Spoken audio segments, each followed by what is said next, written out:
Olá pessoal, sejam muito bem-vindos ao primeiro vídeo do canal.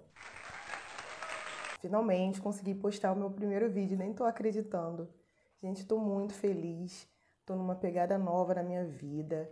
Há muito tempo que eu venho querendo criar um canal nessa plataforma. Tenho pesquisado ainda bastante coisa, tenho aprendido muita coisa nova, tem sido um desafio maravilhoso. Eu tô muito feliz. Estou muito orgulhosa de mim por ter dado esse passo e por estar fazendo coisas que eu achei que eu não conseguiria fazer. E aqui no canal eu escolhi o nicho terror, né? Porque é algo que eu gosto muito, sempre gostei de todo esse universo misterioso, tudo que tem a ver com terror, suspense, sempre foi algo que me chamou muito a atenção. Então não tinha como eu falar de outra coisa a não ser de algo que eu ame. Aqui no canal vai rolar bastante terror, bastante caso criminal, mas também vou lançar para vocês conteúdos mais leves. Vamos falar de séries, de filmes, de livros e de música também, que é algo que eu amo de paixão. E nesse primeiro quadro eu vou homenagear um cantor que eu gosto muito, que marcou muito a minha adolescência, assim, que eu gosto de verdade. Quero ver se alguém arrisca dizer quem é, deixa aí nos comentários. Quero ver quem é que vai acertar, quem vai ser o primeiro homenageado do nosso quadro. Então, como eu disse, eu ainda estou aprendendo, é o meu primeiro vídeo, está muito no começo, tem muita coisa para eu aprender, tem um caminho imenso aí de coisas para eu desvendar. Então, eu já peço desculpa de antemão pelos erros que eu cometi na narração, na edição do vídeo, mas é porque é o primeiro vídeo e eu tenho certeza que a partir daqui eu vou aprender muita coisa nova. Espero que vocês tenham paciência comigo e queiram ficar aqui para acompanhar a minha evolução. E para o nosso primeiro vídeo, eu escolhi um caso brasileiro, que eu sei que a galera gosta bastante de casos nacionais. Vou narrar para vocês o acontecimento da Neide Maria Maia Lopes, que ficou conhecida como a Fera da Penha. Então, sem mais enrolação, bora pro vídeo. O ano era 1960. O casal Antônio e Nilza moravam no bairro da Piedade, no subúrbio do Rio de Janeiro, com suas duas filhas. Eles eram um casal comum, com uma vida simples e tranquila. Porém, o que ninguém imaginava era que Antônio tivesse um segredo. Mesmo sendo casado, ele mantinha um relacionamento com uma jovem que ele tinha conhecido no trem enquanto ia trabalhar. O nome dela era Neide Maria Maia Lopes. Neide tinha 22 anos e adorava ler revistas e gibis de suspense e terror e era fã do escritor Nelson Rodrigues. Neide era uma jovem solitária que sonhava em se casar, ter filhos, construir uma família e viver um grande amor. E após as investidas de Antônio, acabou cedendo aos seus encantos. E o que era para ser uma aventura rápida acabou se tornando uma história de amor e obsessão que resultaria numa tragédia que ninguém poderia imaginar. Neide estava perdidamente apaixonado por Antônio, porém ele se mantinha misterioso. Ela suspeitava que havia algo errado com o seu amado, mas ela não perguntava nada sobre isso, porque ela tinha medo de perdê-lo. Até que um dia, um amigo de Antônio se aproximou dela e revelou: Antônio não somente era casado, como tinha duas filhas. Naquele momento, ela viu seu mundo cair. Ser amante era um desprestígio e ele teria que se decidir. Era tudo ou nada. Ela então o confrontou. Disse a ele que ele teria uma semana para resolver aquela situação. Antônio desconversou, enrolou, disse que era difícil, que ele tinha filhas pequenas e que uma situação daquela não seria fácil de ser resolvida, mas que ele iria dar um jeito. O tempo foi passando e nada de Antônio se decidir. Neide percebeu que Antônio não pediria o divórcio. Ele estava distante e frio, perdendo o interesse pela moça. Neide então descobre onde Antônio morava com a sua família e passa a observar a rotina daquela casa e os horários. Até que um dia, Neide aparece na casa do Antônio no horário que ela sabia que ele não estaria. Ela se passa por uma ex-colega de colégio, da Nilza, a esposa do Antônio. Com essa história inventada, a amante se aproxima da família e ganha confiança. A partir daí, ela passa a frequentar a casa de Antônio sem que ele soubesse e passa também a conhecer as suas filhas. Certo dia, durante suas conversas com a Nilza, Neide pergunta: o que é que o Antônio mais ama nesse mundo? Sem pensar duas vezes, Nilza diz que a coisa que o Antônio mais ama no mundo era sua filha, Taninha. A menina era a luz dos olhos do pai. A partir daí, Neide se aproxima ainda mais da menina, passa a levar presentes, doces, para tentar agradar a criança.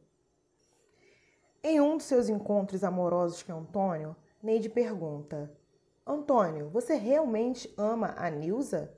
Antônio se assusta porque não imaginava que ele soubesse o nome da sua esposa. E é aí que Neide revela que sim, estava frequentando a sua casa já havia um tempo. Disse que conhecia sua esposa e suas filhas. E nisso ela faz uma ameaça. Ou ele se separa e fica com ela, ou ele mataria toda a família. Passado um tempo, Neide descobre estar grávida e fica muito feliz, fica animada, porque o sonho dela é ser mãe. Porém, Antônio não aceita essa gravidez e propõe que ela faça um aborto. Mas Neide não concorda e diz estar disposta a criar sozinha o seu filho. Após 2 meses, Antônio procura novamente a Neide e ele é todo carinhoso, atencioso com ela e reacende nela a paixão e aquela vontade que ela tem de ter uma família com ele e criar o filho juntos. Estando no local combinado, Neide percebe que está em uma clínica de aborto. Lá ela é dopada e o procedimento é feito sem a sua autorização. Horas depois, Neide acorda e é levada para casa por Antônio. E ela começa a apresentar fortes dores e uma hemorragia. A partir daí, o sentimento de revolta e ódio crescem dentro da Neide. Ela se sente usada, roubada por Antônio. E ela decide se vingar de uma maneira que ele nunca vai esquecer. No dia 30 de junho, Nilza leva sua filha, Taninha, para o colégio. Durante a tarde, Neide, se passando por Nilza, liga para o colégio, dizendo que uma amiga vai buscar a Taninha, porque ela teria médico marcado. Sem que ninguém desconfiasse, Neide busca a menina e a retira do colégio. A diretora do colégio até pergunta a Taninha se ela conhecia aquela moça e ela confirma: sim, ela é minha tia, porque ela já conhecia a Neide anteriormente, eles já tinham um convívio. Menos de 30 minutos após isso, Nilza chega para buscar Taninha e se desespera ao saber que uma estranha levou a sua filha. E de acordo com as características dadas pelos funcionários do colégio, Antônio já sabia de quem se tratava. Era a Neide. E ele avisa ao delegado que se trata de uma ex-namorada dele, que só queria chamar a atenção e ele acreditava que ela não fosse capaz de fazer nenhum tipo de mal à sua filha. Enquanto isso, Neide está com a Taninha na casa de uma amiga, próximo ao Matadouro, na Penha, no Rio de Janeiro. Neide fica algumas horas conversando com essa conhecida e diz estar cuidando da menina para uma amiga. Passado um tempo, Neide se despede e sai com a criança. Dali elas passam numa venda, onde Neide compra uma garrafa de álcool. Taninha, curiosa, pergunta para que seria aquele álcool? E ela friamente diz: você vai ficar doentinha e eu vou te dar esse remédio. Elas adentram o matadouro. Taninha começa a chorar e pedir para voltar para casa, que ela estava com saudade da sua mãe. Neide, já sem paciência, empurra a garota que cai no chão. Em seguida, ela despeja álcool no corpo e ateia fogo. Funcionários do local escutam o disparo e descobrem o crime. Porém, quando eles chegam ao local, nada mais poderia ser feito por Taninha.